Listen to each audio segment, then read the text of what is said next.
Graça e paz, tem uma palavra de Deus para o teu coração nesse vídeo. Ela vem do texto aqui de Lucas capítulo 24, versículo de número 30. Olha o que diz. E aconteceu que quando estavam à mesa, ele pegou o pão e abençoou, depois o partiu e deu a eles. Olha o que acontece depois disso. Então os olhos deles se abriram e eles reconheceram Jesus, mas ele desapareceu da presença deles. E disseram um ao outro: não é verdade que o coração nos ardia no peito quando ele nos falava pelo caminho, quando nos explicava as Escrituras? Na mesma hora, levantando-se, voltaram para Jerusalém. Hoje, vocês veem, eu estou gravando à noite, acabei de ministrar na igreja a qual eu congrego, e eu falei sobre geoprofecia e ambiente geoprofético. O que é isso, pastor Wagner? São geoprofecias, são profecias que têm uma determinada geografia para que ela venha acontecer. Esses dois discípulos, eles saíram de Jerusalém e estavam indo à aldeia de Emaús. Só que o momento em que eles saem de Jerusalém está prestes a se cumprir uma profecia que está no capítulo 24, só que no versículo 49, onde Jesus diz assim: eis que envio sobre vós a promessa do meu Pai. Permaneçam na cidade de Jerusalém até que do alto sejais revestidos de poder. Às vezes, o momento de tristeza nos faz nós sairmos da geografia da promessa. O que está fazendo essas pessoas, esses dois discípulos, saírem de Jerusalém e irem até a cidade, a aldeia de Emaús, foi que eles estavam decepcionados, eles estavam com as suas expectativas frustradas. Por que as expectativas deles estavam frustradas?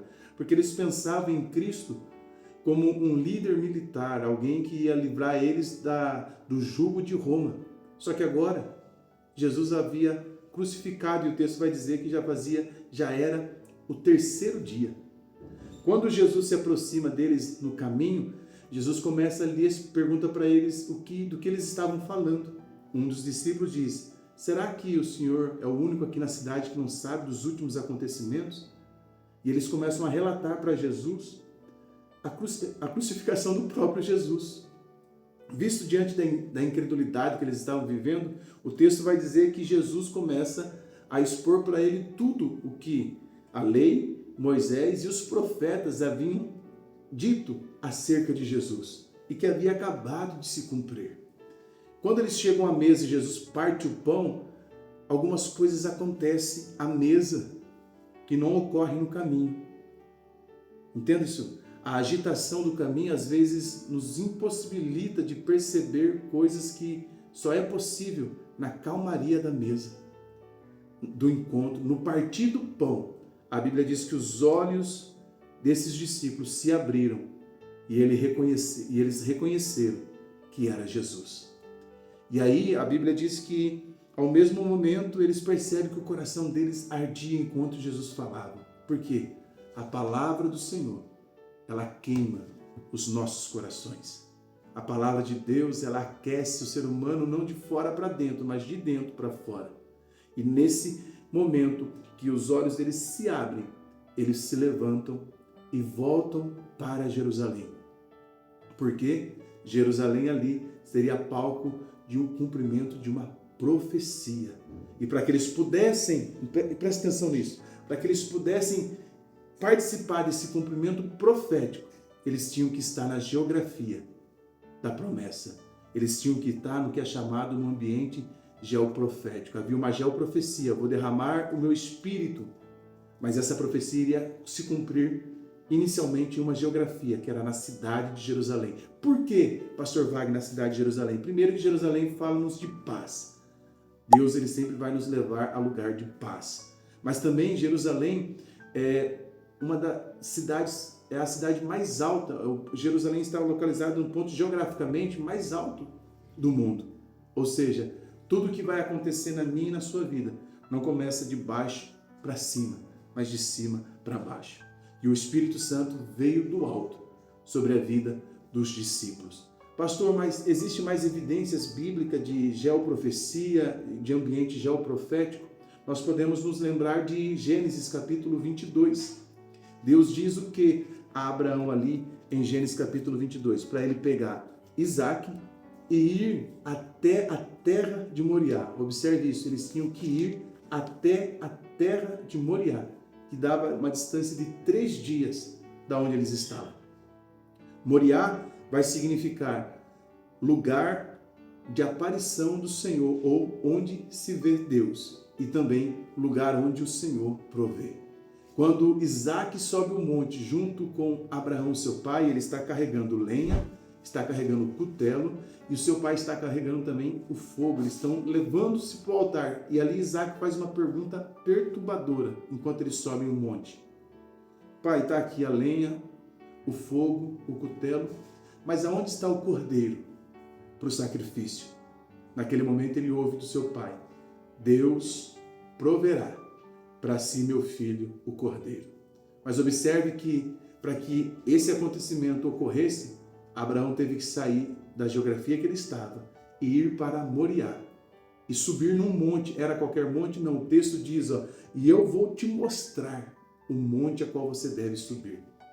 Não estou entendendo nada com isso, pastor Wagner. O que isso tem a ver com a minha vida, na minha vida prática?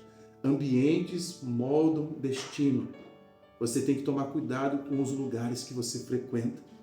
Porque há geografias, há lugares que nós colocamos os nossos pés, que sabotam o nosso ministério, que destroem a nossa chamada. Muitos pensam que o chamado de Sansão começou quando ele bebeu vinho e quebrou um dos 3 votos que o nazireu tinha. O nazireu não podia beber bebida forte, não podia tocar em cadáver e também não podia raspar o cabelo. Mas, de acordo com Juízes capítulo 14, verso 5, o primeiro passo da decadência de Sansão foi estar em uma geografia que comprometesse o seu chamado. A Bíblia diz que ele estava com seus pais em meio às vinhas. Quando você estuda o voto do nazireu, você percebe que não era só beber a bebida forte. Ele não deveria comer uva, nem seca, nem uva a própria fruta. Ele devia se abster de qualquer contato com esse ambiente. Só que onde ele está em meio às vinhas. O que eu quero dizer com isso? Ambientes, eles marcam os nossos destinos. As geografias que estão comprometendo o nosso chamado. Entenda essa verdade. Se você esquecer tudo que eu falei para você nesse vídeo, você tem que lembrar disso nesse momento, nessa palavra do dia, nesse devocional. Você será a consequência da geografia que você frequenta. Se você está acostumado a frequentar ambientes que não te aproximam de Deus, esses ambientes gradativamente vai corroendo a sua fé, vai corroendo a sua chamada, vai corroendo o seu ministério. Eu venho nesse vídeo, nessa segunda-feira, liberar essa palavra profética para o teu coração. Volte para a geografia que Deus te chamou. Deus não transladou os 2 discípulos de volta para Jerusalém. Eles tiveram que se levantar e voltar para Jerusalém. Sabe o que isso significa? Voltar para o propósito é uma escolha minha e sua. Os nossos olhos estão sendo abertos por essa palavra hoje.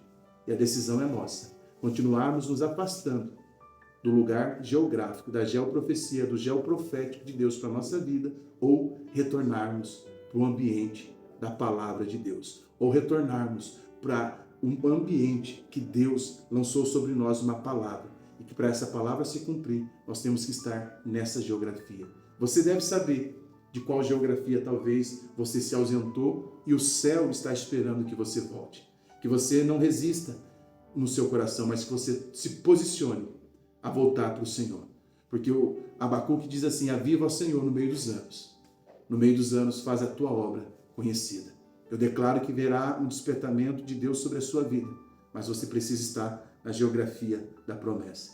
E qual é essa geografia hoje, pastor? É física? É uma geografia de oração, de estudo da palavra, de comunhão com os irmãos. Você tem que voltar para momentos onde você tenha tempo para debruçar nessa palavra e estudar. Volte para a geografia da promessa. Se você ficou comigo até o final desse devocional hoje, escreva aqui comigo. Eu vou voltar para o meu ambiente geoprofético.